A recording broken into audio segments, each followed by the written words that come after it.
More money than expected. Labor targets infrastructure spending. That's what drives economic growth. That's what's driving, for example, business investment.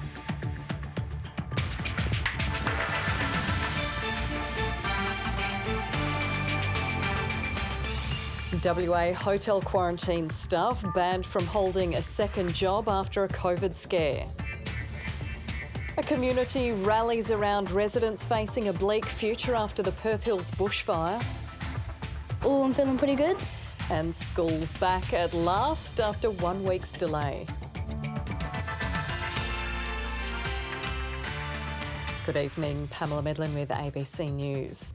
Ahead of next month's election, the WA Treasury has released its outlook for the next 4 years, and the numbers are better than expected.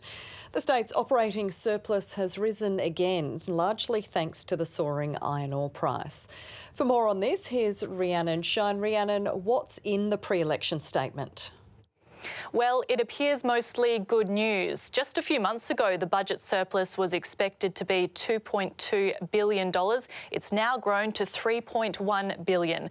There's a few factors at work. The biggest is the higher than expected iron ore price. Royalties from the red metal are up $1.5 billion since the mid-year review, with the average iron ore price this financial year revised up from $103 per tonne to $134 per tonne. On top of mining royalties, stronger than expected activity in the real estate market has increased taxation revenue, and GST grants are also up thanks to better than expected consumer spending. And Rhiannon, there's an election coming up, of course. What's Labor saying it will do with the extra cash if this government is re-elected? The Treasurer, Ben White, was asked this question today. He says every dollar of the net operating surpluses has been allocated to Labor's infrastructure program. The reason we have made the decision to spend as much as we have on infrastructure and allocate the surplus positions to infrastructure is because that's what drives economic growth. That's what's driving, for example, business investment, very, very strong business investment growth and also flowing through to households. That's what we'll continue to do. But the state opposition says Labor should be funneling the bigger surplus into support packages for small businesses impacted by last week's COVID-19 lockdown. We obviously want to make sure that the books are properly balanced. But at the moment, the Labor Party is sitting on mountains of cash while the rest of the state is in despair with very serious issues that go unaddressed. The Treasury also says 99% of the jobs lost in the initial COVID-19 response have now been restored. Pamela? Rhiannon Shine there.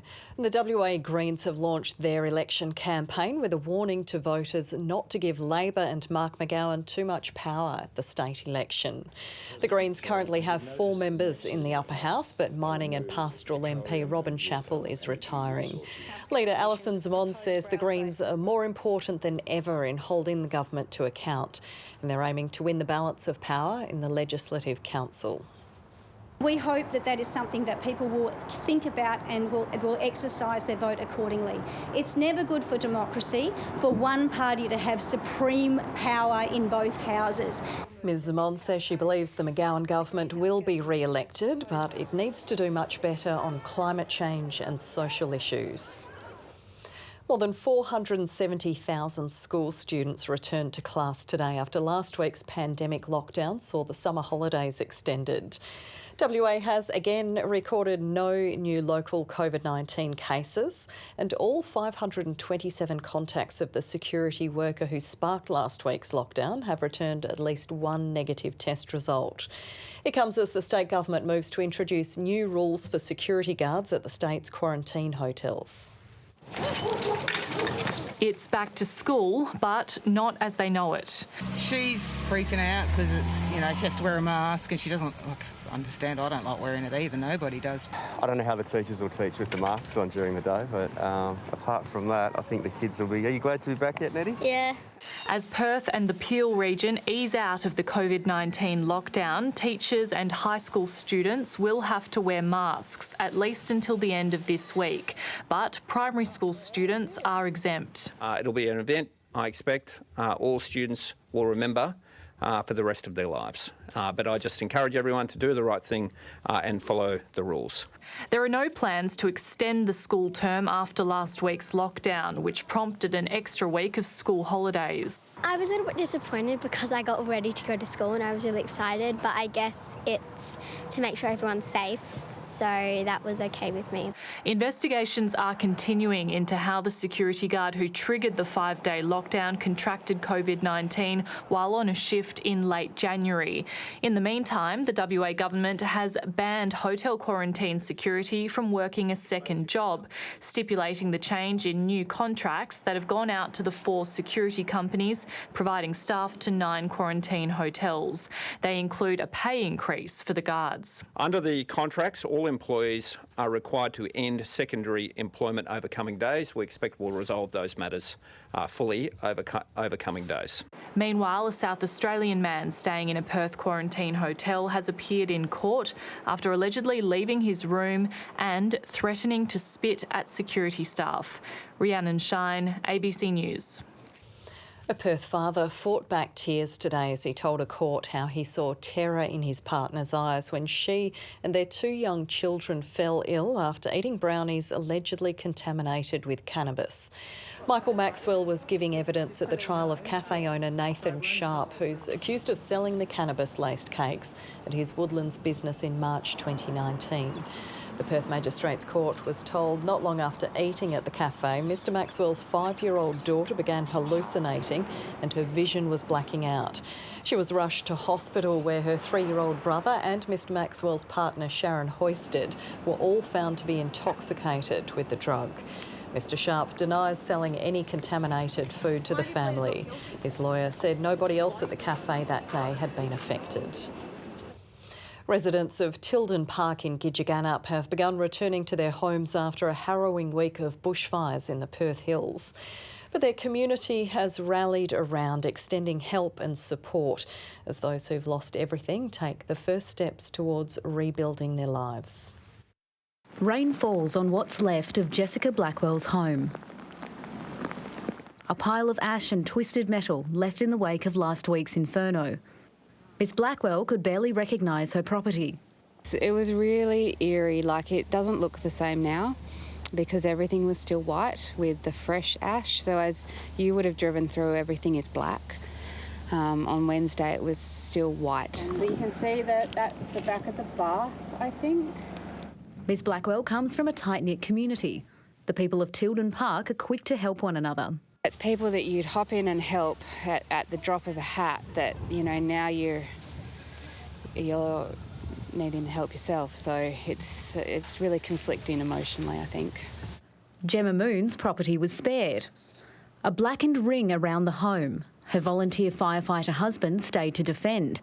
Like many others, she's turned her energy to helping neighbours in the crisis. Tilden Park, we've always been a very close-knit community, so we want to keep our clean-up close and be there for our neighbours because, you know, houses come back, trees come back, but we have to make sure our social connections stay there. Big crowds attended a community meeting in Gidgegannup. Some raised concerns about getting information during the emergency and access to their properties. Access through roadblocks and these sorts of things for people that live inside the affected area is always going to be challenging. It's a balancing act. Authorities say they'll work closely with residents to help them rebuild and recover. What I heard from this community is strong and you want to lead your own recovery, so we will do as you want us to do. We won't be imposing upon you. And there's another challenge. Hundreds of properties are set to remain without power for several weeks. Jessica Warriner, ABC News. To finance now on the local share market produced its 5th rise in 6 days today with more gains by resources companies. Here's Alan Kohler. Well, last year the Australian share market was flat while the global average share price rose 14%. This year so far we're well ahead, which is almost entirely due to the banks, which have had one of the best starts to the year ever because of all the optimism about the Australian economy. For example, Westpac is up 16% since January the 1st, NAB 13%, ANZ 12% and CBA 8%. Today, resources led the advance, though, with banks in the back seat. Vocus Communications jumped 13% after getting a takeover offer. Well, actually, it's the usual non-binding indicative thingamy at $5.50. So maybe a bid will materialise at some point, who knows. Zipco jumped on rumours that it's thinking of a separate listing in the US, and Genworth Mortgage Insurance also jumped, but no one knows why, including me. Global markets are all pretty strong. Precious metals and base metals went up, but iron ore fell, and the Australian dollar was steady at 76.7 US cents. Used car prices went up another 4% in the first week of February. We're in the midst of an historic boom in the prices of used cars. Now, this chart compares what's happened in the past 12 months with the GFC. What's causing it? Well, it may be the 400,000 or so expats that have come home during the pandemic and all tried to buy a car at once. And that's finance. Another hotel quarantine worker in Victoria has contracted COVID-19. It's the second time in a week the virus has leaked out of hotels. The state government is investigating potential airborne and surface spread of the virus. As testing clinics were once again overwhelmed, many Victorians started a new week with a sense of deja vu. We have a hotel quarantine worker that has tested positive yesterday. The authorised officer in her 50s was working at the Holiday Inn Airport Hotel in an admin role checking in guests. She tested negative at the end of her shift on Thursday, had 2 days off and returned to work on Sunday where she developed symptoms and tested positive. At this stage, again, it doesn't appear to be any breaches of infection prevention control procedures. The woman visited 3 businesses while potentially infectious, including Maraschino's Cakes in Maidstone on Friday morning and Dan Murphy's in Sunshine in the evening. On Saturday afternoon, she went to Off Your Tree in Water Gardens before heading back to Dan Murphy's on Saturday night. Anyone who's been to those places should isolate and get tested. We always take an abundance of caution on our approach, so we're working on a worst-case scenario that says we're dealing with a complex strain. We do not know that yet. More than 100 people, including dozens of police and ADF personnel, are now in isolation. The woman is the second hotel quarantine worker to catch the virus in a week after a 26-year-old floor monitor at the Grand Hyatt Tennis Hotel tested positive. From today, all hotel quarantine staff are being encouraged to get tested on their day off, but it won't become mandatory until at least the end of the week. Don't forget, people on their days off, once you ask them to test, that becomes a work day. So this will be asking people to do pretty much 7 days a week. They have to be paid. It's not only a reasonable thing to pay them, but it would be the law that they have to be paid. Every Victorian who has been asked to go and get tested, who's waited in queues for hours and hours and hours, aren't getting paid. The Victorian government has repeatedly claimed that our hotel quarantine system is the gold standard. But serious questions are being asked as to how the virus escaped again. It means the workforce will be put to the test. Around a third of the 3,000 quarantine workers are currently in isolation, but the government insists it has enough staff to deal with an increase to the international arrivals due to begin here on Monday. Bridget Rollison, ABC News, Melbourne. And health officials in New South Wales are investigating whether a new case of COVID-19 in a return traveller was acquired in hotel quarantine. It was picked up 2 days after the person was released under new testing requirements for day 16. The case triggered increased testing around Wollongong, where the infected person visited a number of locations. If you had to bet on this, the bet would be that this was picked up in hotel quarantine versus that this was just a very, very rare case of an extremely long incubation period for COVID-19. The medical evidence will guide the decisions that we make about the length of quarantine. Everyone who stayed on the same floor as the positive case is being contacted and tested. New data about the Oxford AstraZeneca vaccine has cast doubt over how effective it is against some forms of the COVID virus. South Africa has postponed the rollout of the vaccine after one study showed it offered only minimal protection against mild and moderate cases of the so-called South African variant. Here at home, the Pfizer jab will roll out soon for priority groups, including healthcare workers. Everybody else is expected to be offered the AstraZeneca COVID jab. As the virus changes around the world, countries are having to modify their responses to the pandemic. South Africa is suspending its use of the AstraZeneca vaccine, A study from Oxford University found it didn't protect against mild or moderate COVID illness caused by the main variant found in South Africa. Maybe we won't be reducing the number of cases as much, but we still won't be seeing the deaths, the hospitalisations and the severe disease. And that's really important for healthcare systems. The AstraZeneca vaccine is likely to be approved in Australia soon. There is currently no evidence to indicate a reduction in the effectiveness of the AstraZeneca or Pfizer vaccines in preventing severe disease or death. Vaccines work by teaching the body to create antibodies that recognise the spike protein on the coronavirus. New variants from South Africa, the UK and Brazil have modified spikes, so antibodies created by some of the current vaccines might not recognise the virus as effectively. This is the first generation of vaccines that we're seeing, and we need to adapt those vaccines with subsequent generations that can induce more robust immunity and adapt to these new variants as they come out. Oxford University is already working on an upgraded vaccine which looks like being more effective against the South African variant. This is now just redesigning and minor tweaking, so it's expected that this could be achieved in weeks to months.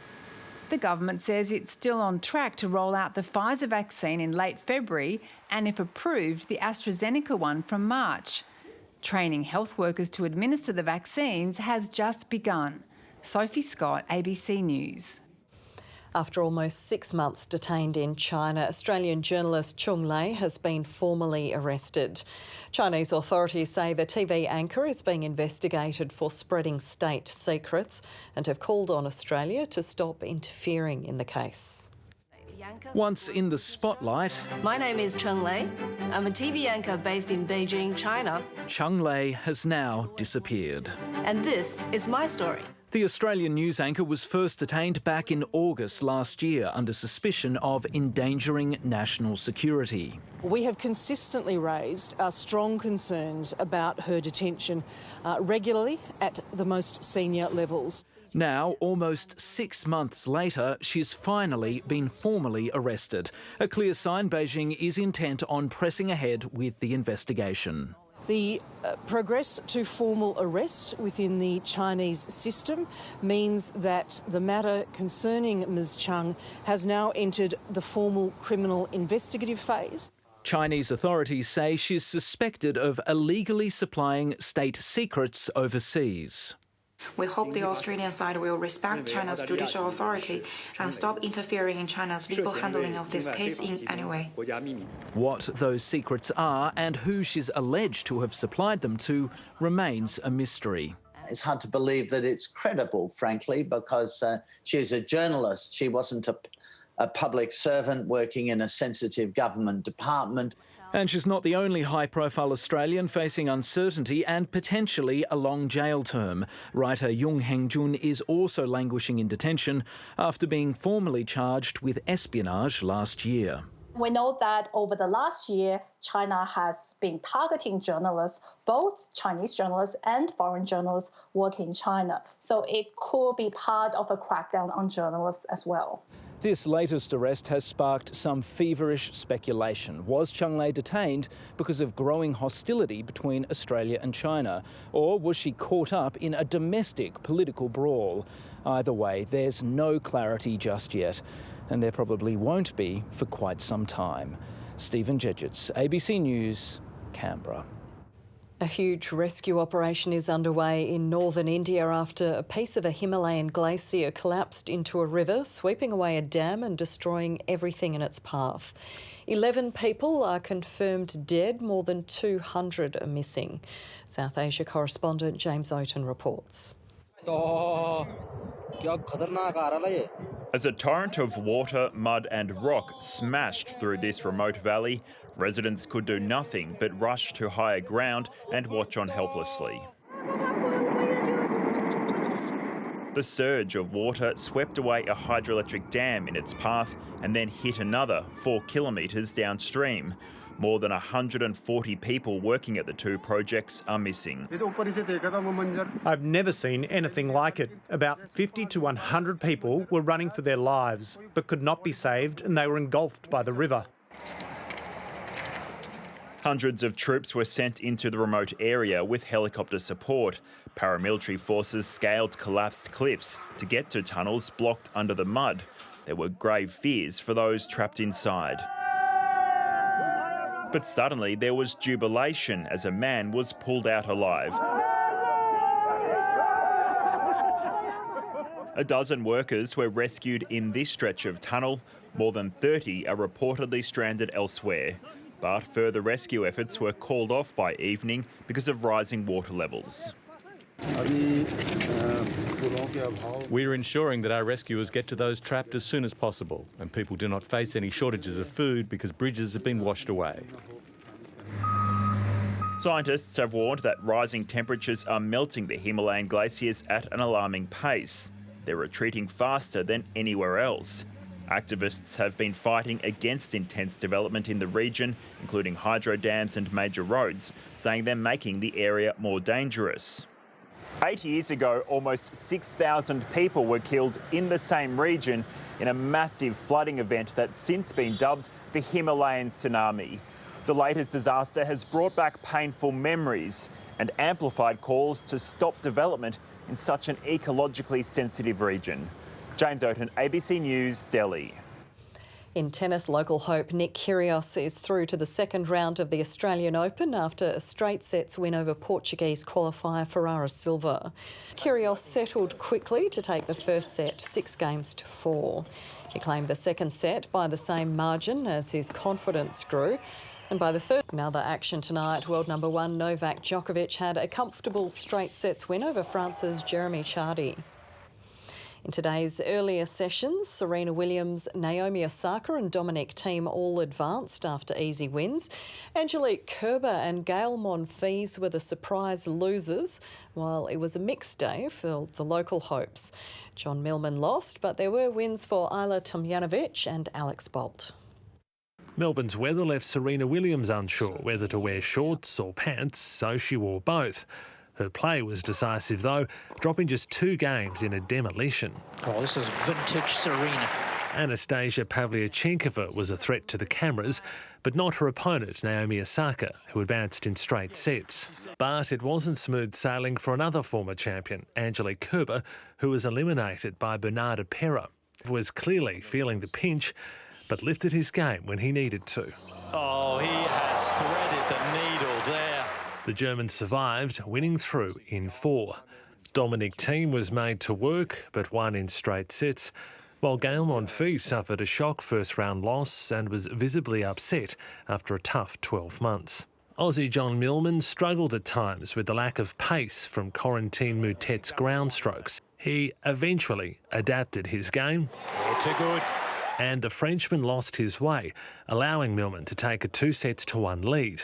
Moutet was on an emotional roller coaster, but still played some special tennis. Wow. He took the match to a 5th set, and after 3 hours and 45 minutes, sealed the match. Corentin Moutet is through to the second round. Hungarian Norbert Gombos bit off more than he could chew against Australian Alex Bolt, who won in 4 sets and was well supported. Yeah, I got a couple of my best mates in my social basketball team came around. My mum and dad flew down yesterday, so I got a good bunch of people here. James Duckworth had his first AO win in 3 years, while Ajla Tomljanovic was confident and clinical, winning easily. Peter Lusted, ABC News, Melbourne. The biggest day on America's sporting calendar has ended in triumph for the Tampa Bay Buccaneers and their star quarterback Tom Brady. The American football legend led his team to a comfortable 31-9 victory over the Kansas City Chiefs. It's an historic 7th win for Brady. As supporters arrived in large numbers at the stadium in Tampa Bay, Florida, President Joe Biden provided words of advice. Wear masks, stay socially distanced. But some headed to the bars, with the pandemic seemingly far from their minds. Others had mixed feelings about the safety of this massive event. This is all safe down here. Everybody's wearing their mask. I'm highly concerned about it. To be honest with you, I will probably be very picky on what type of bar and atmosphere I'm in. More than 7,000 healthcare workers were given free tickets to be part of a crowd that was capped at 25,000, but looked bigger thanks to cardboard cutouts. 43-year-old Tom Brady is the oldest player to reach the Super Bowl, and in his 10th appearance, his experience was telling. Holy guacamole in Tampa! Here's Brady to throw. Has plenty of time. Goes end zone, caught, touchdown! With Brady pulling the strings, Tampa Bay led Kansas City 21 points to 6 at the end of the second quarter, before the weekend stepped into the spotlight for the halftime show.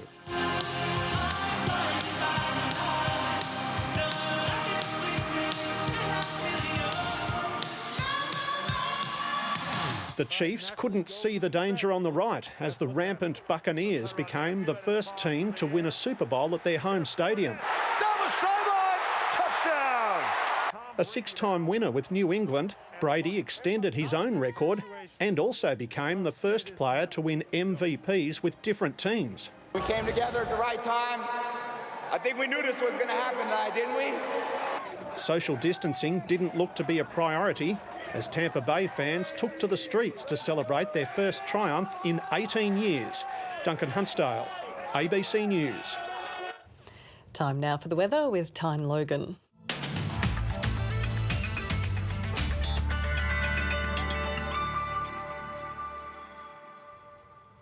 Hello. The rain eased off in Perth today following the weekend's drenching, which almost tripled the monthly average for February. The minimum temperature was 18.6 at 20 to 5 this morning. The maximum 24.2 at 3:38. Right now it's a humid 21 degrees.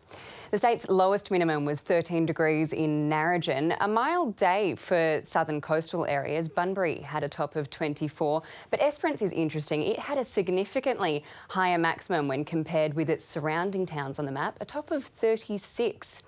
Now, while there was only a drizzle today, you can see there was up to 60 millimetres recorded in the southwest in the 24 hours to 9 this morning, and between 10 and 30 for Perth, the Great Southern and along the south coast. And that's topped up some dams in some of the farming areas, which is good news.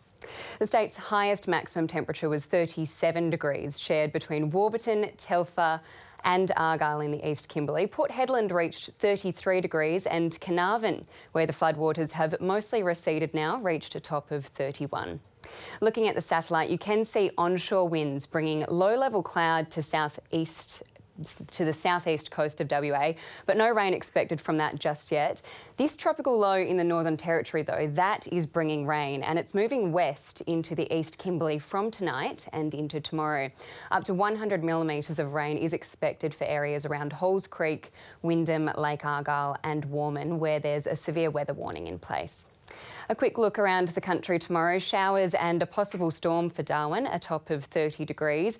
Adelaide will also reach 30, a cooler, cloudy day ahead for Canberra. And Hobart, not very summery at all, a top of 17 degrees tomorrow. In the north, keeping an eye on that heavy rain coming for the East Kimberley, but it is cooling things off, a top of 28 for Kununurra. Sunny and 36 the top for Derby tomorrow, and the mid-30s for the Pilbara. Mostly sunny and low 30s for central parts. Laverton a top of 36, Kalbarri's maximum 28. And there could be a light sprinkle for the southwest with a weak front forecast. Manjimup a top of 22. Elsewhere, mostly sunny. Lake Grace will reach 26. And there's a strong wind warning for the Lewin and Albany coasts. Perth tomorrow, partly cloudy, a slight chance of a shower in the southwestern parts with light winds, finally. The minimum 16 degrees and the maximum 25. And if you're planning to get out on the water, there will be south to southwesterly winds tending westerly and 15 knots in the morning, then southwesterly up to 20 knots in the evening. The swell will be 1.5 metres, 1 to 1.5 metres. The sun will rise at 5:48 and set at 7:12. And cloudy on Wednesday with winds up to 30 kilometres an hour in the morning, but dropping off in the afternoon, then back to summer weather for the rest of the week and getting into the 30s by Saturday. Thanks, Pamela. Thanks for that, Tyne, and that's ABC News for now. I'll be back with you tomorrow. In the meantime, you can stay up to date, of course, with ABC News Online. Stay with us for 7:30 with Lee Sales. Welcome to the program. Australia's hotel quarantine system remains under scrutiny tonight, with workers